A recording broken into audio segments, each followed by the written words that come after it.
Welcome to the Agent Upgrade Podcast with your hosts Jasmine and Alan Corey, where we learn the strategies of top producing real estate agents so you have the tools to upgrade your own real estate career.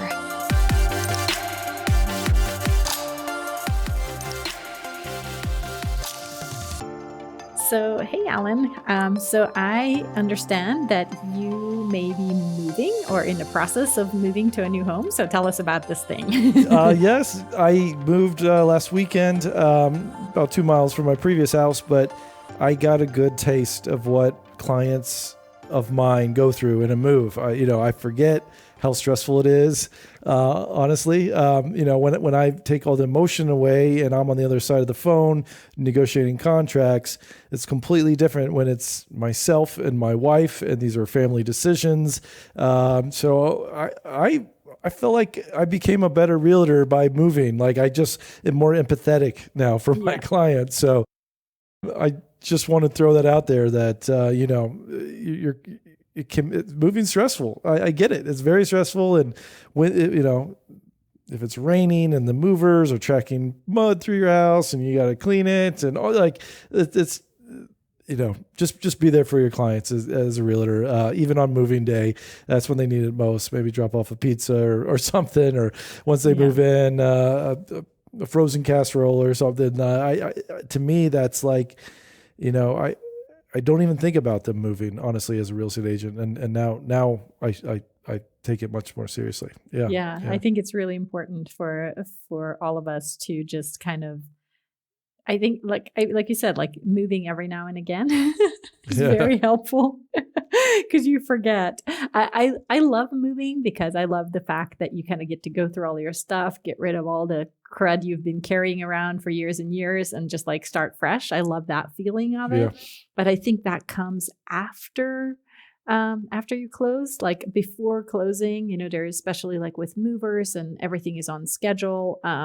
And what may not seem like a big deal, like, oh, you just got to run to the bank and send another $3,000 or whatever, it actually is a big deal when you're in it. Yeah, right. And our guest today, Allie Mae, she takes it to a whole nother level because she really has a neat niche in high-end luxury sort of listings, multi-million-dollar listings.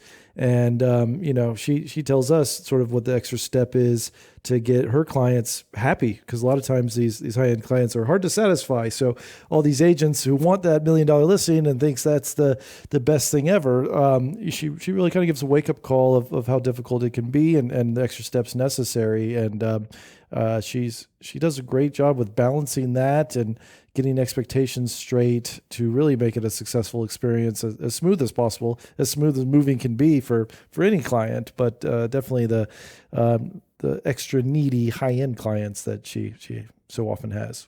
Yeah, she manages that beautifully. She's been in real estate for almost a couple decades now, and so she's very, very graceful and gracious, and she just has a way of making things really beautiful. Like I always look at her life and I always think like her life is really, really beautiful because she has like this, I don't know, like this Zen charisma around her that people are really, really drawn to. And I think that's part of the reason why I would suspect she's really successful in the high-end market.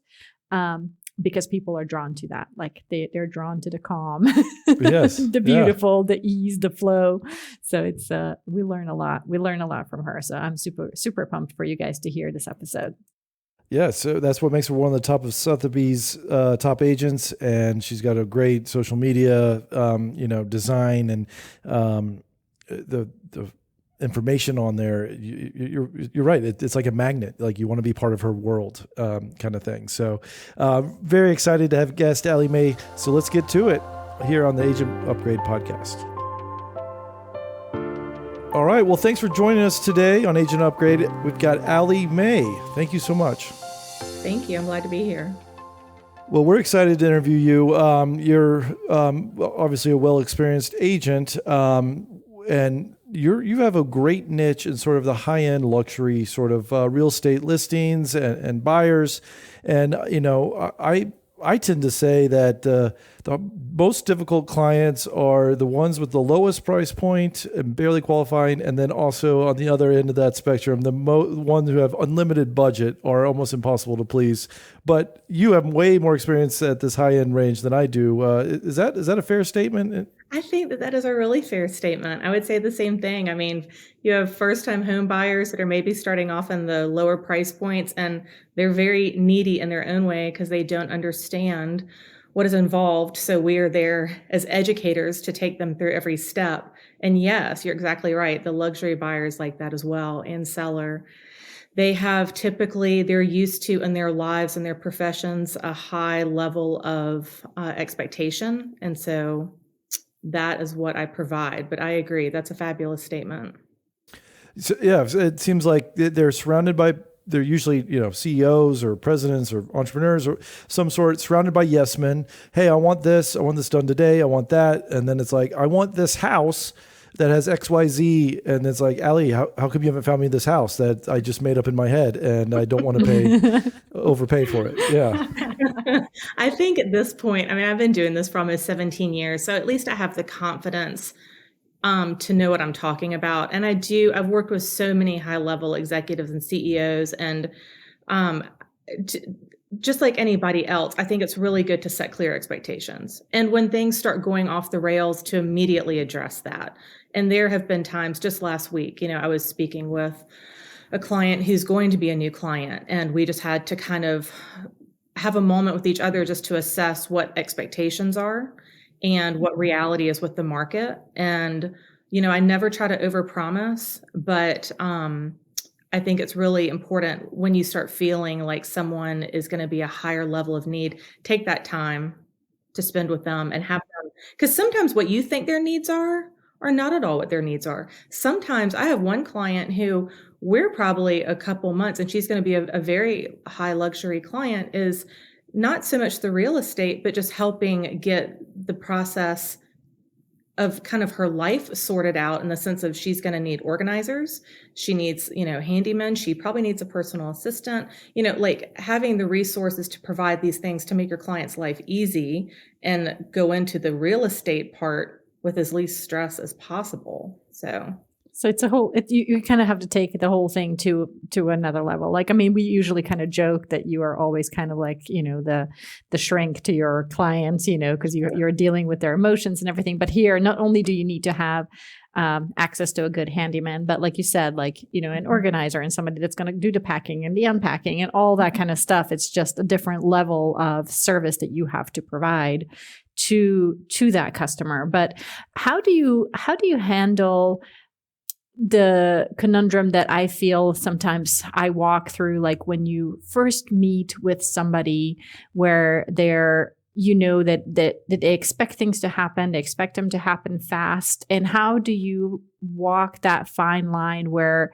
you're not just a yes ma'am, right? Like where you're not just saying sugarcoating it. Everything is going to be fine. We're going to get you moved in. Because what I worry about is if I'm too real upfront, that if I tell them, hey, this is going to be a difficult loan. I understand you have gajillions of dollars in the bank, but we still have to get the tax returns and blah, blah, blah, blah, blah. If I'm too real upfront, I feel I may turn them off down the road. Or maybe they'll go with somebody else. Oh, well, Allie made it seem really complicated. I'm going to go with so-and-so instead because she said it was going to be easy. I'm okay with losing those clients. So here's the thing. My business is typically referral business, and it's actually, I'd say it's 100% referral business. So they already have an expectation from a friend or, a family member that said, Allie really took care of us the whole way through. Mm-hmm. I do have high expectations of my clients, and I know they have high expectations of me. And honestly, when I first started in real estate, I wanted whatever business I could get. So I would do whatever anyone asked of me. And it was a lot of wasted money, wasted time. It was good. I mean, it was good training the first couple years, but now where I am in my career, the first thing I say, and these verbatim, is I say, let's have all the hard conversations right now. So, we had this gold rush market this past spring for houses. That's not necessarily translating to condos and townhomes right now. So I say, let's have all the hard conversations right now. You want to, list for this price. I want to list for this. It's completely different.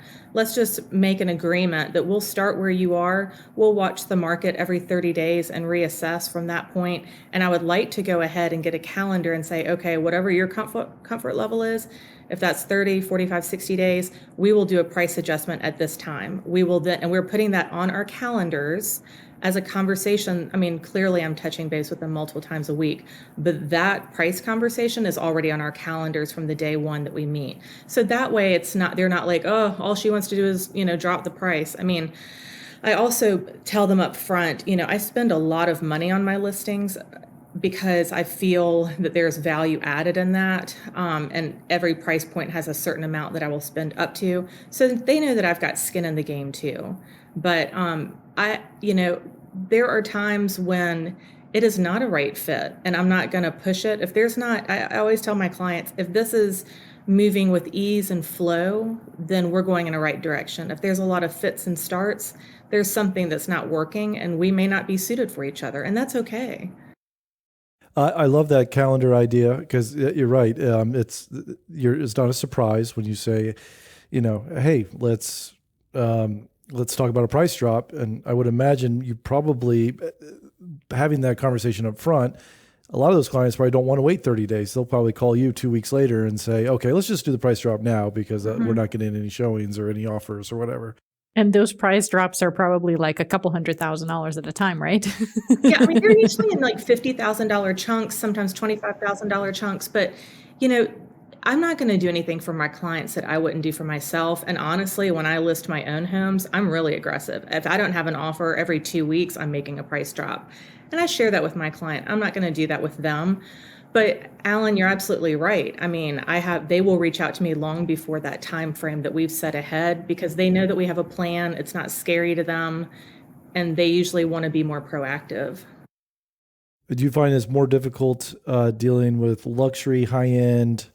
Are we saying like 2 million, 5 million, like buyers or sellers, or are they similar? What's funny? I mean, they each have their own nuances. So I feel very lucky that all of my clients, regardless of what the level of their needs are, I would say 90% of my clients are really fabulous. I mean, they're just good people because they're coming referrals. Where I find the trip up is actually typically on the other side. It's the other client, it's the other agent. That's where the unknown quantity comes in. I can control my environment and my client's environment up to a point, and then the other 50% is like, surprise. Got it. And you mentioned that you spend your own money up front on a listing. Can you give me some examples sort of on a luxury listing that you would do that you would not do on a lower price listing? Well, I mean, there's certain things that say for instance, you have a condo that's, under 500,000 versus a house that's over $1 million. Well, for one thing, you have some basic cost there that are differences. So you can't put a, $600 wooden sign, at a condo. So that's already a cost right off the bat. I will say that I do the same marketing for all of mine, if you have a $300,000 condo or a $3 million house, I'm still going to do the same base marketing going out. I'm going to give you your own private website. I'm going to do, of course, really nice high-end multi-page brochures. I'm going to have an agent e-blast that goes out to, over 4,000 local agents. I'm going to have, open house. I'm going to have a caravan. Open houses, actually, I take that back. I don't do open houses very often just due to crime. I will have a caravan. If it's a scenario where someone really wants me to have an open house, I will. But then throughout all of that, depending on, say it's a house that maybe I'll want to do a special ad feature in Architectural Digest and the local Atlanta issue of that. That's maybe where that differentiates from a $300,000 condo. But as far as my base marketing, they're all getting the same thing. So I've never come across crime, but is this a common thing in the high-end luxury market that open house may attract one million? I had an experience, and this started long before, any current crime issues that Atlanta is having. I had an issue 3 years ago, and I had someone helping me who did a very good job, and we had a an open house where someone did come in and take some jewelry. And it was something that at that point I made a decision to tell my clients that I don't feel comfortable holding open houses again, because even if I'm with someone, if they have other people with them, I can't keep an eye on everything. And I think the biggest things that are taken from homes are medication and jewelry. Again, if it is a vacant property, I will go in with someone else and we will, have an open house. And but it's just not something that I do. I think that caravans are very beneficial for agents, even though we can see everything online, for them to see it in person. Because as we all know, it's like the picture that you see is not always, the interior that you see. And so I want everyone to have the opportunity to experience a home. So I love caravans and I love seeing my other agents, because it's a great time for us to network and help each other too. And just if you're a new agent listening, caravans are typically an open house for real estate agents only, which is different than an open house, which is sort of open to the public. But yeah, caravans, I've always had mixed, results. Sometimes it's great. You get those ambitious agents who are like, all right, my client's looking exactly for this.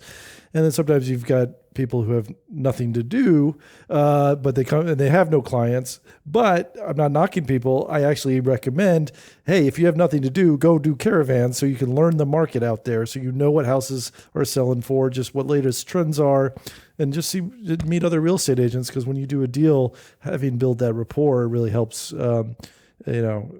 later on during tough negotiations that, I know this person, I met them face to face before. That's exactly right. I had a caravan this past Tuesday. It was a great turnout. I had a lot of great agents that are very active agents that were there to support me. And then I had someone come through. It was a brand new agent that had never done any business before. And it was great because he got to meet some other people. And I'm very big on agents supporting one another. I have a lot of friends, very good friends in other companies, and we call each other for advice, and that's what it's supposed to be. I feel in my world, we're there to help each other. And it was a really neat opportunity for him to see that. And he got to meet a lot of agents with different companies. And we all said, please call us at any time with any questions. We're here to share our experience with you. I mean, it's scary when you come into the business. I have someone who's going to start helping me, and it's her first year in real estate. And I had forgotten, she was sharing with me like, wow, I'm new to all this. It's hard getting into real estate. I think people watch a lot of HGTV and they think they're just going to jump in and have a driver by year 2, and it's like, no, it's like boots on the ground for many years and a lot of hustling. So there's a lot to be learned from the seasoned agents. So what do you say were some of the mission critical moves that you have made over the past couple decades that have kind of put you, in the market that you're in right now, in the luxury market? I'm sure that you didn't just wake up one day and somebody asked you to start listing their $2 million homes. So how did you count yourself in to that market? I think when I started out as a new agent and I was doing a lot of smaller condos in Midtown, and I would look at these, older, bigger agents and all these big houses that they had. And it was intimidating. It was very intimidating to think that they managed all of this. And what's so interesting is I realized, well, I have a real passion for design. I have a great interest in what I do. And when I kind of started baby steps, I got to where maybe I'd have one big listing a year, and that was exciting. And then it kind of built upon itself.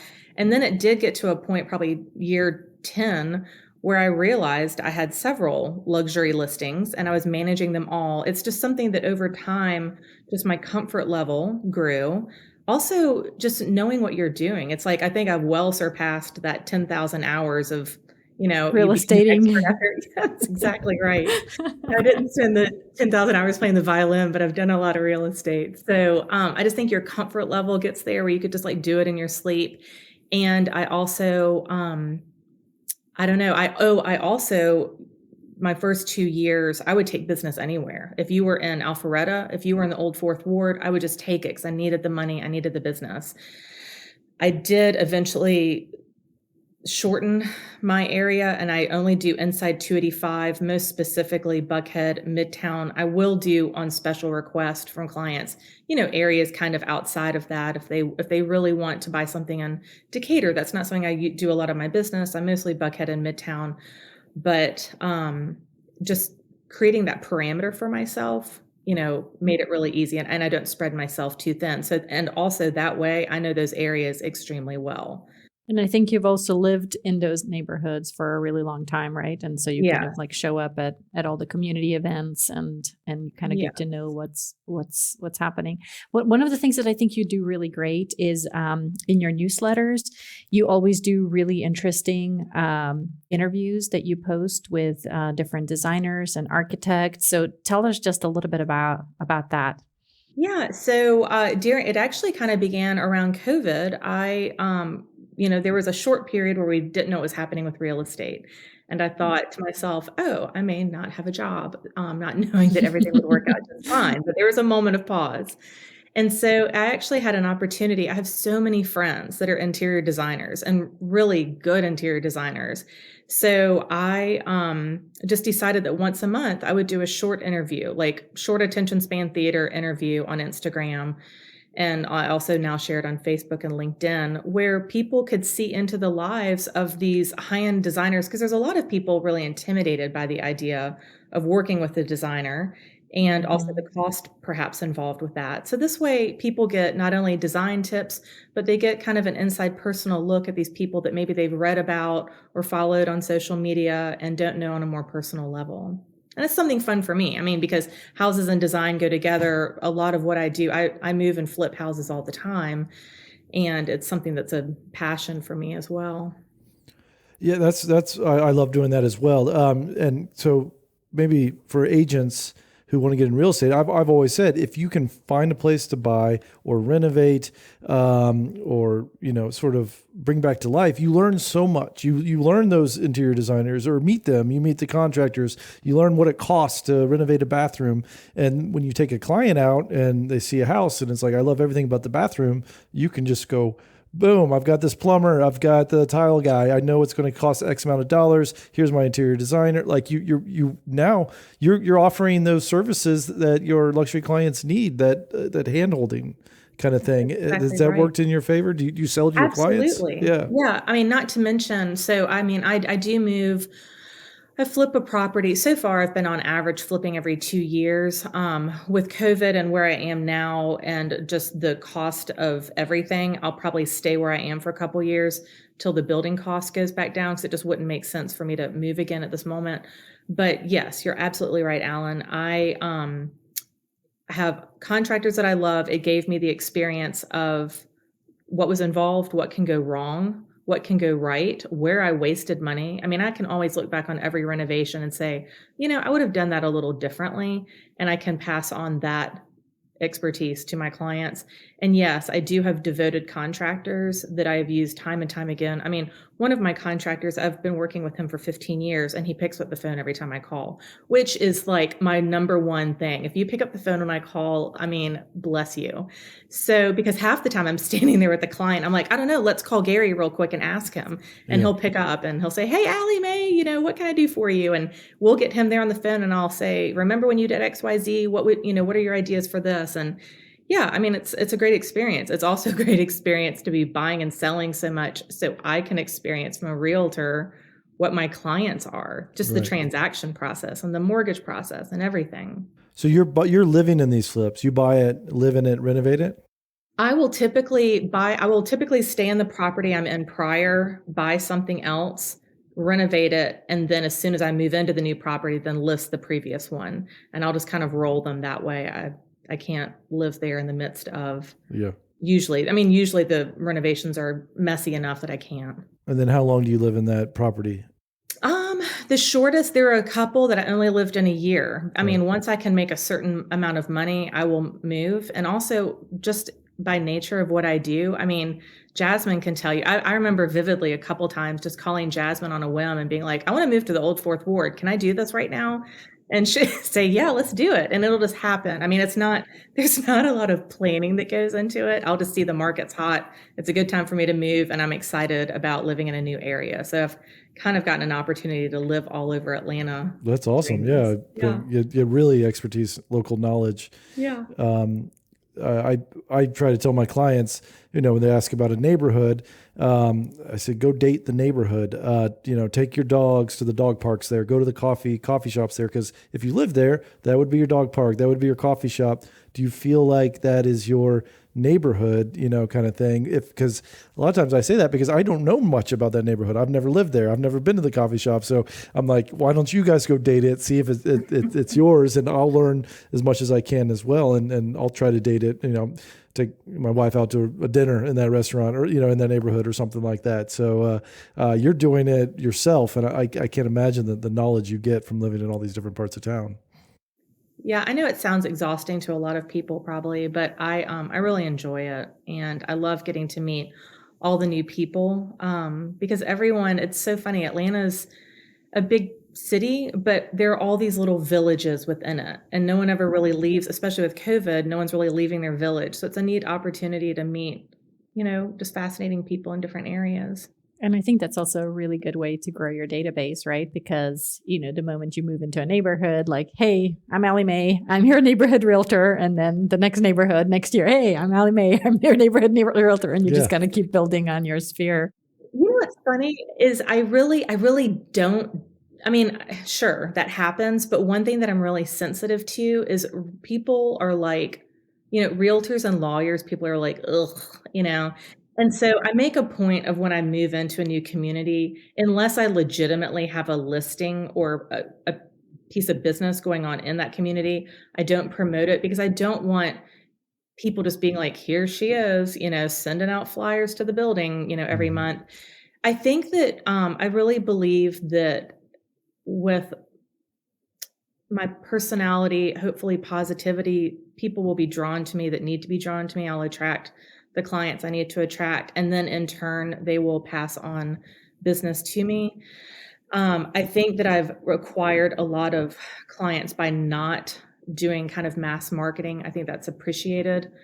They also, I want the neighbors to get to know me for me and not feel like I'm always doing a hardcore press. So I like, when I lived in the old Fourth Ward, my neighbors and we would get together every Sunday morning for coffee, outside. And I loved that. And I wouldn't ever want any part of that to be marred by them thinking it was an opportunity for me to market to them or, being friends with them because I need their business or want their business.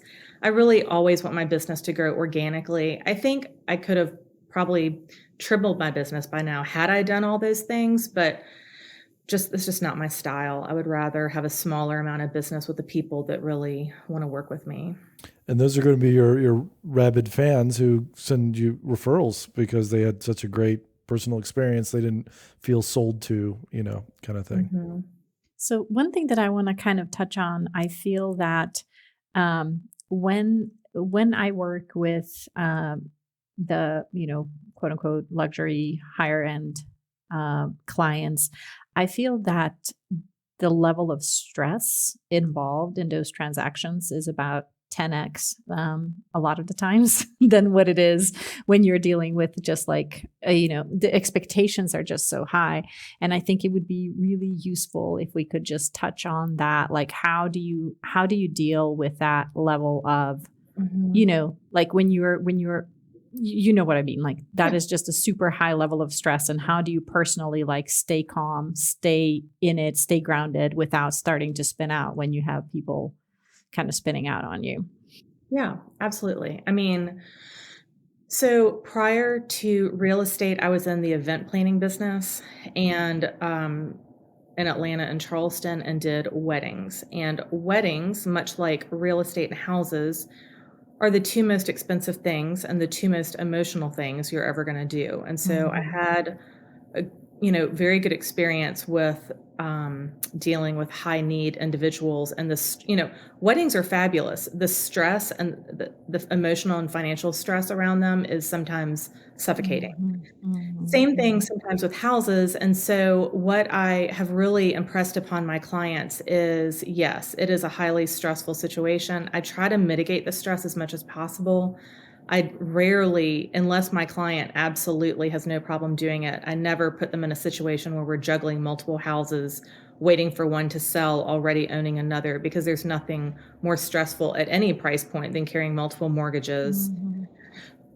So I've learned not to do things like that. I've learned not to move too fast. I also, even if someone says my budget is $4 million, I will say, okay, can we also, do you want to open that conversation up to looking anything upwards of 2 million that may need some work to, that you could get some equity out of that? Or do you just want it like all done at, the price that you suggested? And that can be said for anyone looking in the, under $500,000 range too. I'm never going to push someone on their budget, because I think especially in Atlanta, there's a lot of opportunity to be under budget. So I just, again, want to impress upon my clients that there's no financial stress on that end, just because I've seen it. I've been in this game long enough to see what financial stress does to individuals' health, to relationships of couples, to families. It's just not worth it. So if I see something that's a little bit of a red flag, I'll 100% hit the pause button. Other things you really can't do anything about. There's going to be things that come up. There's going to be glitches with the loan, not in a bad way. It's just there's going to be a closing that's delayed. Those things, you can't do anything about them. And there are times when, I have a business coach that I lean on very heavily, that when I go through these stressful times, I'll reach out to her just to get ballast and just keep me on point. Because I'm always, as much as we try, everyone on this, podcast today, I know that we're all trying to do our best. And sometimes our best, I wouldn't say our best isn't good enough.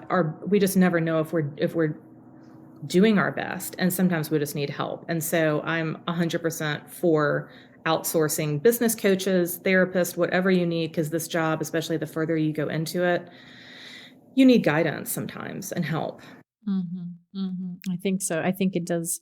You really have to take care of yourself so that you are really strong emotionally and just, take care of yourself in general. A lot of people, these days meditate and work out and try to eat right. Like literally you have to take care of your own body and your own mental space because it's so high pressure. And I feel like the higher you go into the luxury market, the more pressure there is for everything to be perfect, for it to work out. Like, a 24-hour delay in closing, you might as well have taken their firstborn. I found that the more scheduled my day is, the better I am with stress, especially when it's really busy times like this. And part of that day is getting some exercise and fresh air. So I always try to end my day, if I can, with like a walk outside, just get some fresh air without my phone, just take a minute, unwind, let things settle down. I try to eat healthy. I get up the same time every day. Like I have a pretty regimented day, and that kind of keeps structure, and that structure keeps me calm.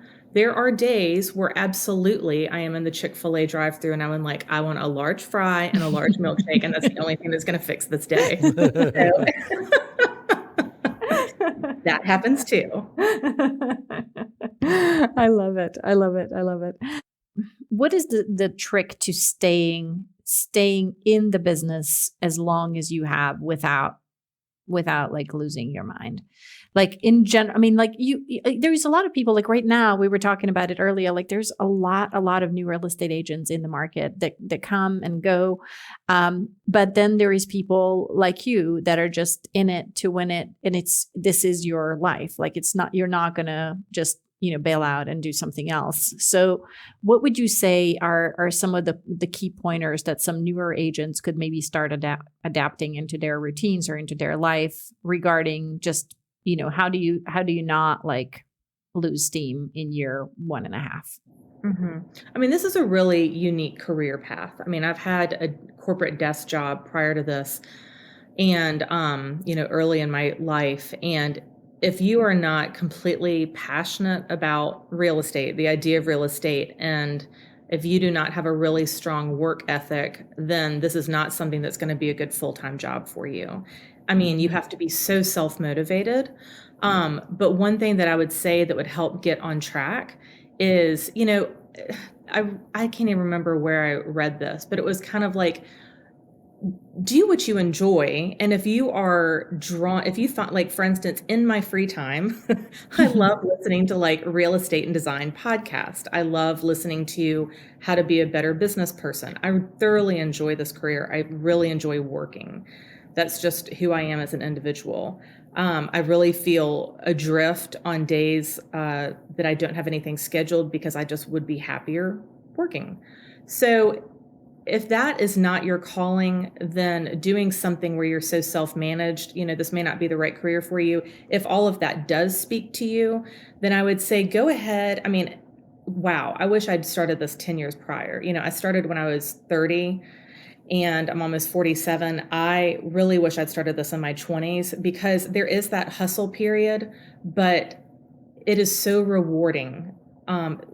Meeting the people that you're going to meet, the businesses that will snowball for you over the years. I mean, the referral business that you will have just after 5 years will be incredible. So I would say probably do something similar to what I do is structure your day Monday through Friday as much as you can. Get incentivized, do what Alan says, go to all the caravans, go to the open houses, meet other agents, network with other agents. Because one thing I'll say that I enjoy about this job is a lot of the people I get to work with. So I would say there's a handful of agents that I work with in the same neighborhoods time and time and time again. And I'm so excited to work with them. So build your network, go to networking events, obviously with COVID when you can, but there's a lot online. Just get out there, be involved in the community, pick something. I was always passionate in my early career with the Atlanta Symphony, and that was something that I ended up being on the junior board for, and because I've always loved classical music. So find something that you love, get involved with it, meet that group of people. This business, much like anything that is where you are your own CEO, and networking is the name of the game. And knowledge is the name of the game. You're going to learn real estate, unfortunately, as you go with each transaction. Yeah. So anything that you can learn from other people's experiences through podcast and things like that is only going to be of great benefit to you. So I want to jump on two things you said. Really, it's one thing, but I want to take it two different ways. You said what I really liked is you enjoy listening to design and real estate podcasts and follow them on Instagram and stuff. Like that's what you do for pleasure and enjoyment. And to me, I think you definitely need to have some aspect to that to be a good agent, because obviously that shows that you're interested in real estate. You're not just trying to get one transaction done and so that you can go do something else. Like you're interested. That just shows that you're interested. And so I wrote a book, my second book, about finding the best career for you. It's called The Subversive Job Search. And I just told people in that book, whatever you're reading about in your spare time, whatever the podcast you're listening to, that is probably something that you would be good at as a career. And then it's okay to have other hobbies. And like you said, the symphony and being involved there, that has nothing to do with real estate. But guess what? I bet you that community that you've joined, you're the only real estate person there, right? So now those people, if they have a real estate question, they know to come to Allie. Allie's going to take care of them. And you weren't infiltrating this group to sell real estate. You're like, this is an interest of mine, and you're with like-minded people, and wow, that business is naturally going to come from that. I think that's really profound, sort of way to look at it that you just said right there. Absolutely. I love it. I love it. Well, I think it's been so nice to just sit down and have a little chat with you and peer behind a curtain and see how you do all the magical things you do. Look at mirrors. Yeah. And it's good, a wake-up call that every agent who wants that $1 million listing, it's not as bright and shiny always. It was good to kind of see it's a different tiered client, and you're gonna have to really work different muscles to get that to the finish line. Absolutely. Well, Love thank you it. for having me. I greatly appreciate it, Jasmine and Alan. Yeah, well, you were great. What's a great, what's your Instagram or any sort of social media channels if people want to follow you and sort of get in touch? Absolutely. So my Instagram is @AllieMay_Sothebys. And I've got some really exciting stuff coming up there. You can see of course, my design interviews and my listings and whatnot. But also I have a really cool kind of, I don't know, I feel like with the stress everyone's going through right now, regardless, I have a really good friend, Jamie Sabat, and we're doing an Instagram live next week on the 13th in the evening. I believe it's at 6:00. There's a couple advertisements about my Instagram, and she's going to talk to us about manifestation, the importance of getting outside, the Japanese theory of Shinrin-yoku, getting outside and walking amongst the trees. I just think it's something that I'm really into helping other people, but I'm also really into helping people maintain their mental health while they're achieving what they want. So while it has nothing to do with real estate, and we're going a little sidebar with that, Jamie and I just kind of want to reach out and help people. So we'll be doing this 4 times this year. Oh, great. That's awesome. Yeah. Cool. Well, thank you, Allie, and best of luck, and looking forward to doing a deal with you one day. That sounds awesome. Thank you. All right. Thank you. Thank you for listening to the Agent Upgrade Podcast. If you are an agent looking for a new mortgage lender, start with Jasmine at jasmineteam.com. If you want to learn about real estate investing and working with investors, check in with Alan at thehouseofac.com. See you next time on Agent Upgrade.